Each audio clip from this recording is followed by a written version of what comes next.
en las perspectivas de género. ¿Cuáles son las construcciones históricas que conllevaron al abordaje de la perspectiva de género? Es importante entender que la perspectiva de género se refiere a la metodología y los mecanismos que permiten identificar, cuestionar y valorar la discriminación, desigualdad y exclusión de las mujeres, que se pretende justificar con base en las diferencias biológicas entre las mujeres y hombres, así como las acciones que deben emprenderse para actuar sobre los factores de género y crear las condiciones de cambio que permitan avanzar en la construcción de la igualdad de género.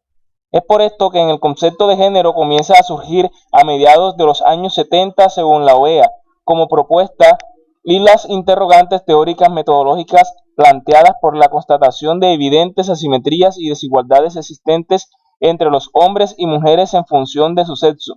En 1974 se firmó en Argelia la Declaración del Establecimiento de un Nuevo Orden Económico Internacional, que pretendió corregir las desigualdades existentes.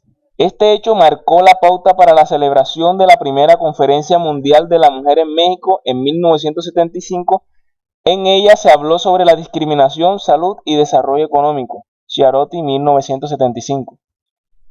Este hecho visibilizó por primera vez en todas las esferas las condiciones de discriminación, opresión, subordinación, segregación y maltrato que eran sometidas miles de mujeres en el planeta, además de poner en evidencia la necesidad de la exigencia moral y económica de sumar a las mujeres a los procesos de desarrollo y democráticos de los países.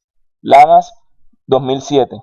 La historia del concepto de género fue inicialmente concebida como una especie de difusión de la historia de las mujeres, permitiendo, según Natalie Simon Davis, en 1976, redefinir sus objetivos en el sentido de descubrir las variaciones de los papeles y significado de los roles sexuales en diferentes sociedades y periodos, comprender lo que representaban y cómo funcionaban para mantener el orden social o promover su cambio. Más adelante, Joan Scott, en 1986, en el artículo El género, una categoría útil para el análisis histórico, quien teorizó este concepto, haciendo de él algo más que una moda académica y editorial, es decir, estableció una categoría de análisis histórico. Para Scott, el género no es solo la construcción social de la diferencia sexual, sino también una forma de significar las relaciones de poder.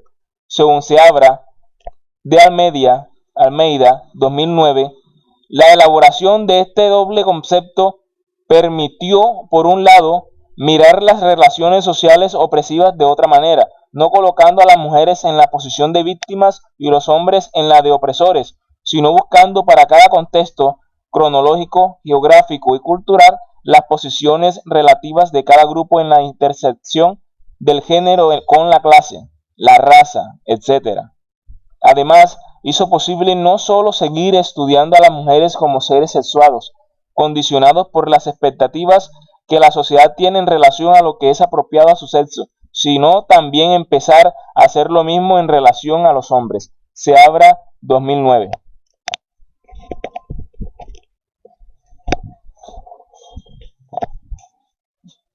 ¿Cuál es la relación de la historia de las mujeres, los derechos humanos con la construcción de la perspectiva de género?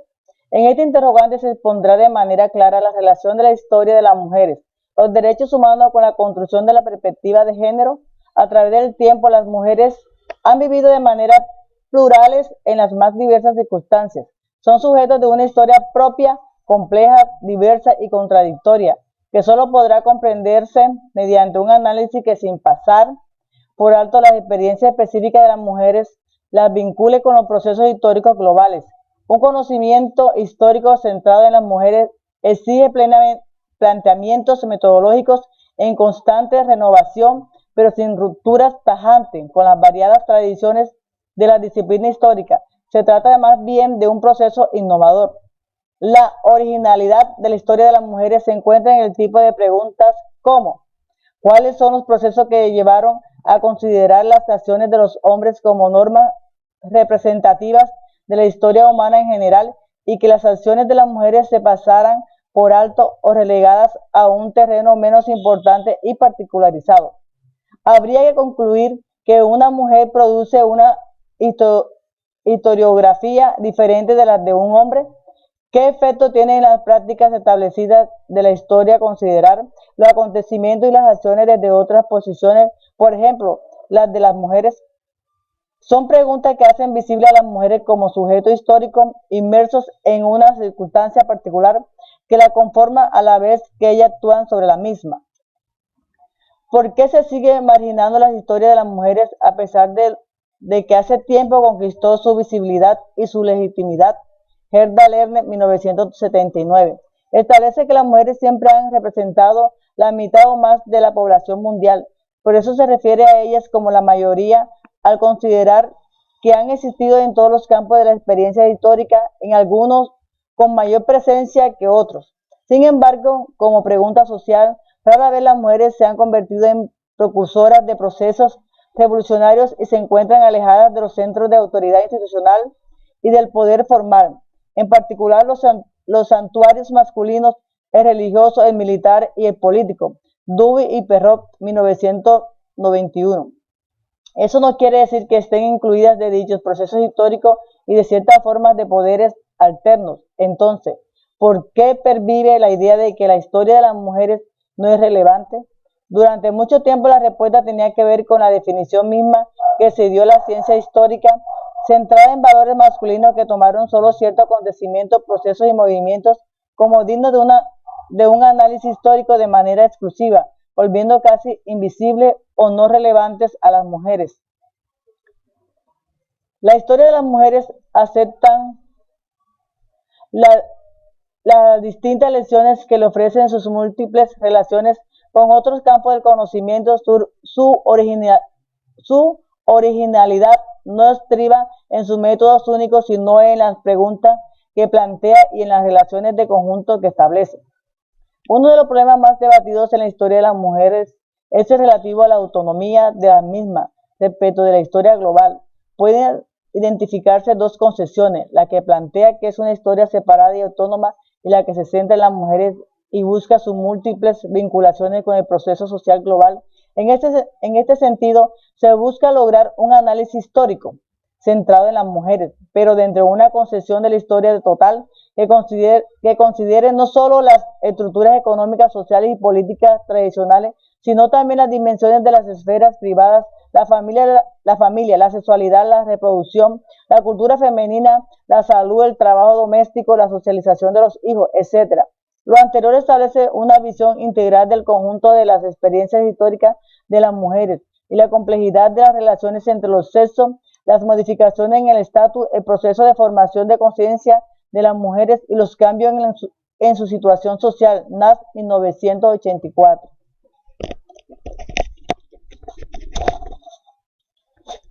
¿Cómo se genera el encuentro de la educación y la perspectiva de género? Resulta imprescindible hacer un breve recorrido histórico que permita entender las variaciones en los patrones socialmente aceptados relativos a la educación de las mujeres, siendo la opción coeducadora la que mayor búsqueda de la igualdad ha perseguido frente a otras que defendían el mantenimiento de las diferencias entre sexos. En primer lugar, nos encontramos con el modelo de educación separada y diferenciada existente desde el siglo XVIII. Los cimientos del actual sistema educativo comienzan a construirse en Europa a mediados de este siglo. En esta época, hombres y mujeres desempeñan tareas de distintos sociales y en consecuencia también su educación era muy diferenciada, modelo antagónico al que vivimos actualmente. Los procesos educativos propiamente dichos estaban encaminados a los niños y sin embargo las niñas eran instruidas principalmente para rezar y aprender las tareas domésticas. Únicamente las de las clases más altas reciben enseñanzas consistentes en nociones de música, dibujo o materias similares. A finales del siglo XVIII y principios del siglo XIX empiezan a aparecer opiniones provenientes de mujeres, principalmente de la clase aristocrática, que empiezan a defender la necesidad de instruir a las mujeres, ya que esto aportaría beneficios a los hijos al ser ellas sus primeras educadoras. A pesar de que este discurso procedía de las mujeres de clase más alta, este argumento será usado a lo largo de todo el siglo XIX en la defensa de la educación de todas las mujeres, sea cual sea su clase social. De esta manera, a lo largo de todo el siglo XIX, se avanzará muy lentamente en la escolarización de las niñas, la formación de maestras para su instrucción y el derecho de ellas a realizar estudios superiores. Este modelo sigue apostando por la separación escolar de ambos sexos como venía explícito en la Ley de Instrucción Pública de 1857. Ya a comienzos del siglo XX, entre 1901 y 1906, partiendo de las experiencias racionalistas y laicas anteriores, la escuela moderna de Ferrer y Guardia, que practica la coeducación, extenderá su influencia sobre multitud de centros escolares. Hasta 1970, con la Ley General de Educación, no se modificará en profundidad la política franquista en relación a la estructura educativa, lo que derivará en una fecha muy tardía en comparación a otros países occidentales y conllevará de esta forma un claro retroceso de nuestro sistema educativo. Este marco normativo de comienzos de los 70 tuvo su origen en las transformaciones sociales y económicas y provocó medidas como la generalización de la enseñanza general básica con un currículo común para niños y niñas. De esta manera, el logro de la escuela mixta se irá consolidando como un derecho ineludible que se irá afianzando progresivamente. En la actualidad, las prácticas coeducativas siguen poniéndose en práctica, aunque todavía nos encontramos con diferencias significativas entre sexos. Es el caso, por ejemplo, en el acceso de las mujeres a los estudios de tipo técnico y la equiparación entre el nivel de estudios y mercado de trabajo. De esta forma, se deberían analizar cuáles son los elementos de la socialización de las mujeres que les conducen a aceptar en algunas ocasiones papeles secundarios en la elección de estudios y en el posterior ingreso al mundo laboral. Se colocan algunas referencias que constatan lo anteriormente mencionado.